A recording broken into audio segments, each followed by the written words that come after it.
ಇವತ್ತಿನ ವಿಡಿಯೋದಲ್ಲಿ ಒಂದೇ ಒಂದು ಆಲೂಗಡ್ಡೆ ಹಾಗೆಯೇ ಇದ್ರ ಜೊತೆಗೆ ಒಂದು ಗಡ್ಡೆ ಆಗುವಷ್ಟು ಬೆಳ್ಳುಳ್ಳಿನ ಬಳಸಿ ತುಂಬಾನೇ ರುಚಿಯಾಗಿರುವಂತಹ ಒಂದು ರೆಸಿಪಿನ ಯಾವ ರೀತಿಯಾಗಿ ಮಾಡೋದು ಅಂತ ನೋಡೋಣ.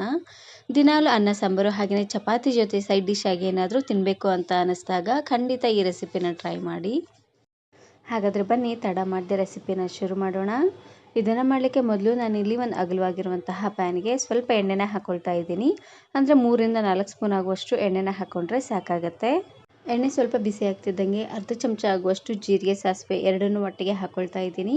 ಹಾಗೆಯೇ ಇದ್ರ ಜೊತೆಗೆ 1 ಗರಿ ಆಗುವಷ್ಟು ಕರಿಬೇವು ಸೊಪ್ಪು, 1 ಗಡ್ಡೆ ಆಗುವಷ್ಟು ಬೆಳ್ಳುಳ್ಳಿನ ಸಿಪ್ಪೆನ ತೆಗೆದು ಈ ರೀತಿಯಾಗಿ ಜಜ್ಜಿಕೊಂಡು ಹಾಕ್ಕೊಳ್ತಾ ಇದ್ದೀನಿ. ಲೈಟಾಗಿ ಈ ರೀತಿಯಾಗಿ ಜಜ್ಜಿ ಹಾಕ್ಕೊಳ್ಳಿ, ಫ್ಲೇವರ್ ತುಂಬಾ ಚೆನ್ನಾಗಿ ಬರುತ್ತೆ. ಇವಾಗ ಎಲ್ಲವನ್ನು ಚೆನ್ನಾಗಿ ಎಣ್ಣೆಲೆ ಫ್ರೈ ಮಾಡ್ಕೊಂಡು ತಗೊಳ್ಬೇಕು. ನಾನು ಇದೇ ರೀತಿ ಬಹಳಷ್ಟು ವೆರೈಟಿ ಆಗಿರುವಂತಹ ಸೈಡ್ ಡಿಶ್ ರೆಸಿಪೀಸ್ನ ಅಪ್ಲೋಡ್ ಮಾಡಿದ್ದೀನಿ. ವಿಡಿಯೋ ನೋಡಿಲ್ಲ ಅಂದರೆ ಈ ವಿಡಿಯೋ ಕೊನೆಯಲ್ಲಿ ಹಾಕಿರ್ತೀನಿ, ನೋಡಿ ಚೆಕ್ ಮಾಡಿ. ಬೆಳ್ಳುಳ್ಳಿನ ಹಾಕೊಳ್ಳಿ, ಫ್ಲೇವರ್ ಅಂತೂ ತುಂಬಾ ಚೆನ್ನಾಗಿ ಬರುತ್ತೆ ಅಂತಲೇ ಹೇಳ್ಬೋದು. ಇವಾಗ ಬೆಳ್ಳುಳ್ಳಿ ಎಲ್ಲ ಸ್ವಲ್ಪ ಕೆಂಪಾಗೋ ರೀತಿಯಾಗಿ ಉರಿನ ಪೂರ್ತಿಯಾಗಿ ಲೋ ಫ್ಲೇಮ್ನಲ್ಲೇ ಇಟ್ಟು ಫ್ರೈ ಮಾಡ್ಕೊಳ್ಬೇಕು. ನೋಡಿ ಬೆಳ್ಳುಳ್ಳಿ ಎಲ್ಲ ಈ ರೀತಿಯಾಗಿ ಸ್ವಲ್ಪ ಕಲರ್ ಚೇಂಜ್ ಆಗ್ತಿದ್ದಂಗೆ ಇದಕ್ಕೆ ನಾನಿಲ್ಲಿ ಅಚ್ಕಾರದ ಪುಡಿನ ಹಾಕ್ಕೊಳ್ತಾ ಇದ್ದೀನಿ. ಒಟ್ಟು ನಾನಿಲ್ಲಿ 1 ಸ್ಪೂನ್ ಆಗುವಷ್ಟು ಅಚ್ಕಾರದ ಪುಡಿನ ಹಾಕ್ಕೊಳ್ತಾ ಇದ್ದೀನಿ. ನಿಮಗೆ ಖಾರಕ್ಕೆ ಎಷ್ಟು ಖಾರ ಬೇಕೋ ಅಷ್ಟು ಖಾರನ ನೀವು ಇಲ್ಲಿ ಹಾಕ್ಕೊಳ್ಬೋದು. ಸಣ್ಣ ಸ್ಪೂನಲ್ಲಿ 2 ಸ್ಪೂನ್ ಆಗುವಷ್ಟು ಅಚ್ಕಾರದ ಪುಡಿ, ಹಾಗೆಯೇ 1/4 ಚಮಚ ಆಗುವಷ್ಟು ಅರಿಶಿನ ಪುಡಿ, ರುಚಿಗೆ ತಕ್ಕಷ್ಟು ಉಪ್ಪನ್ನು ಹಾಕ್ಕೊಂಡು ಒಂದೇ ಒಂದು ಸಾರ್ತಿ ಚೆನ್ನಾಗಿ ಇದನ್ನು ಮಿಕ್ಸ್ ಮಾಡ್ಕೊಂಡು ತಗೊಳ್ಳಿ. ಉಪ್ಪು ಖಾರ ಹಾಗೆಯೇ ಅರಿಶಿನ ಪುಡಿನ ಹಾಕ್ಕೊಂಡು ಜಾಸ್ತಿ ಹೊತ್ತೇನು ಬೇಯಿಸೋ ಹಾಗಿಲ್ಲ, ಬೇಯಿಸಿದ್ರೆ ಬೇಗನೆ ಒತ್ತೋಗ್ಬಿಡುತ್ತೆ ನೋಡಿ. ಹಾಗಾಗಿ ಒಂದೇ ಒಂದು ಸಾರ್ತಿ ಈ ರೀತಿಯಾಗಿ ಮಿಕ್ಸ್ ಮಾಡಿಕೊಂಡು ಇವಾಗ ನಾನಿಲ್ಲಿ ಕಟ್ ಮಾಡಿರುವಂತಹ ಆಲೂಗಡ್ಡೆನ ಹಾಕ್ಕೊಳ್ತಾ ಇದ್ದೀನಿ. ಮೀಡಿಯಮ್ ಸೈಜಿನ ಒಂದು ಆಲೂಗಡ್ಡೆನ ಈ ರೀತಿಯಾಗಿ ತೆಳ್ಳದಾಗಿ ಉದ್ದವಾಗಿ ಕಟ್ ಮಾಡಿ ಹಾಕ್ಕೊಳ್ತಾ ಇದ್ದೀನಿ. ನೀವು ಆಲೂಗಡ್ಡೆನ ಈ ರೀತಿಯಾಗಿ ಉದ್ದವಾಗಾದರೂ ಕಟ್ ಮಾಡ್ಕೋಬೋದು, ಇಲ್ಲಾಂದರೆ ಚಿಪ್ಸ್ ಥರ ರೌಂಡ್ ಶೇಪಲ್ಲಾದರೂ ಕಟ್ ಮಾಡ್ಕೊಳ್ಬೋದು.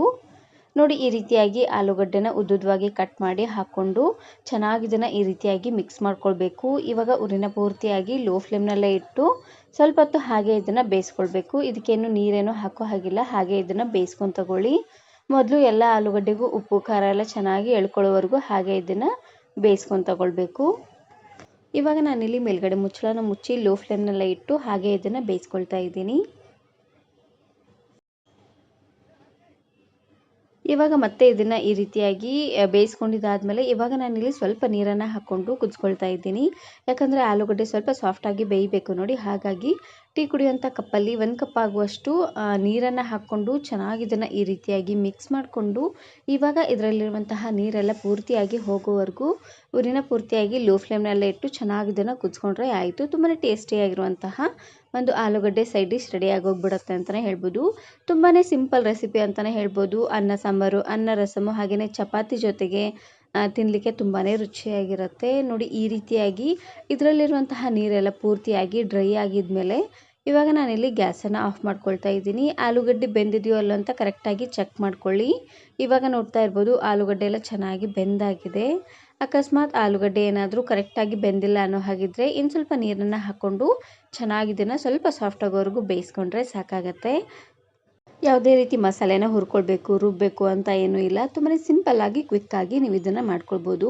ಒಂದು 10 ನಿಮಿಷ ಇದ್ದರೆ ಸಾಕು ಈ ರೆಸಿಪಿನ ಮಾಡ್ಕೊಳ್ಬೋದು. ಲಾಸ್ಟಲ್ಲಿ ಸಣ್ಣದಾಗಿ ಕಟ್ ಮಾಡಿರುವಂತಹ ಕೊತ್ತಂಬರಿ ಸೊಪ್ಪನ್ನು ಹಾಕಿದ್ರೆ ಆಯಿತು. ತುಂಬಾ ರುಚಿಯಾಗಿರುವಂತಹ ಆಲೂಗಡ್ಡೆ ಸೈಡ್ ಡಿಶ್ ರೆಡಿಯಾಗಿ ಹೋಗ್ಬಿಡುತ್ತೆ. ಈ ವಿಡಿಯೋ ಇಷ್ಟ ಆದರೆ ಈಗಲೇ ಒಂದು ಲೈಕ್ ಬಟನನ್ನು ಕ್ಲಿಕ್ ಮಾಡಿ, ಫ್ರೆಂಡ್ಸ್ ಆ್ಯಂಡ್ ಫ್ಯಾಮಿಲಿ ಜೊತೆಗೆ ಶೇರ್ ಮಾಡಿ. ಹಾಗೆಯೇ ಮತ್ತಷ್ಟು ಹೊಸ ರೆಸಿಪಿಗಾಗಿ ವರ್ಣಿಕಾ ಅಡುಗೆ ಮನೆ ಯೂಟ್ಯೂಬ್ ಚಾನಲನ್ನು ಸಬ್ಸ್ಕ್ರೈಬ್ ಮಾಡ್ಕೊಳ್ಳಿ. Thanks for watching.